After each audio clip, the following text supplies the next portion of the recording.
Welcome to another episode of Gorewhore, where we deep dive into the chilling and complex world of true crime.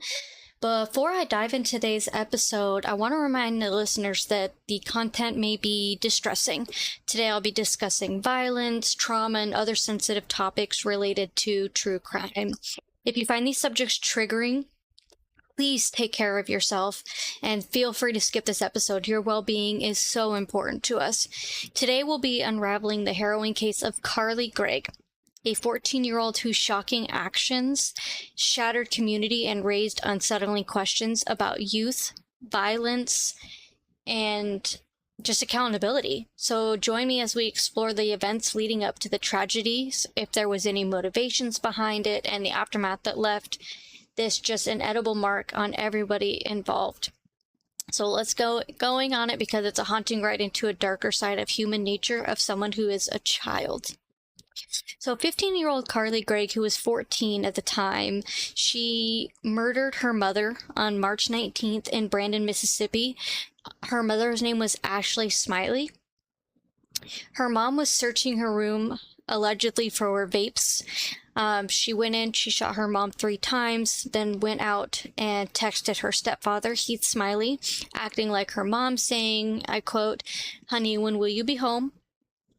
Something similar like that. Then she waited for him to come in so that she could kill him too. I'm going to show you this video real quick that shows the mom. It doesn't show the mom, but you can hear her mom being shot. So it's where it's very triggering. You'll see her behavior, how she was acting before she did all this stuff. So I'm going to play this quick video for you.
At the end of that clip, that is where she was allegedly texting her stepfather Heath so that he would come over.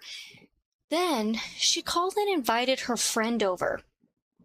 And when her friend got to the door, she answered the door and said, I quote, "Are you squeamish around dead bodies?" before leading her friend to the bedroom where Gregg's mother was dead on the floor from 3 gunshots. She told the unnamed friend, "I put 3 in my mom and 3 more for my stepdad." They don't name who this friend is, and I'm assuming it's because she's underage, so I couldn't find anything about the friend, what happened, anything like that. So the stepdad did get home, and he said, from what I found, I quote, "She was screaming out of her mind, scared.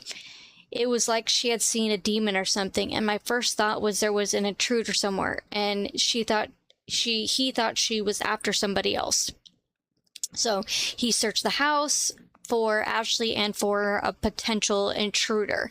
He said he checked the couple's bedrooms, bathrooms, closets, and a spare bedroom before turning and entering into Gregg's room, where he found Ashley's deceased body lying straight on her back with a bloody towel draped over her face. Then Gregg shot him in his shoulder. He ambushed her. She shot 2 more rounds, and he was able to get the gun away from her. And then she fled the home. He ended up calling 911. The police came. They found her, arrested her. And so there is this video that came up, though, with her stepdad that I just find so weird. And I'm not trying to come up with any speculations or any assumptions or make any rumors or anything like that, but I feel like it's a very weird odd thing that the two of them were smiling at each other creepily during the trial. Let me play that for you real quick.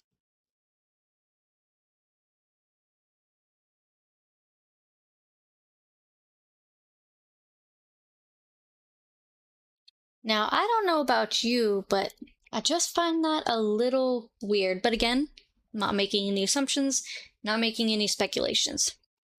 So they did, once the trial started, her defense team tried to, of course, plead insanity, saying that she had a lot of journals where she wrote about mental health, she was seeing therapists, and that she had only been diagnosed with bipolar 2 disorder. But I'm not finding anything that seems that they related this murder to anything to do with her mental illness.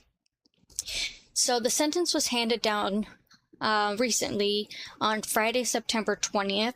She was found guilty on all counts, including first-degree murder, attempted murder, and tampering with evidence because she tried hiding that security camera footage that I showed you after the shooting. Obviously, she didn't hide it well enough. So the motive is unknown. They think it's because her mom found out that she was smoking marijuana, she was vaping, and apparently she had some burner phones. There isn't a whole lot of details. It really just goes into just a 15-year-old girl that murdered her mom, attempted to murder her stepdad. During the trial, she had a lot of really inappropriate just looks, laughing, smiling, and the jurors end up saying that they didn't feel that she showed any remorse at all. So she has been sentenced to life in prison. She is 15 years old. She will spend the rest of her life in prison without the possibility of parole. And that is that wild case on 15-year-old Carly Gregg. As we close on tonight's other grim tale, remember that darkness exists not just in the world, but in the depths of every human's heart. I mean, even a child's, which is just chilling. Stay vigilant, stay intrigued, and just know that true horror often lies closer than we think. And I'll see you next time for another Gorewhore chilling story where Christopher will be with me that time. Thanks, everybody. Have a great day.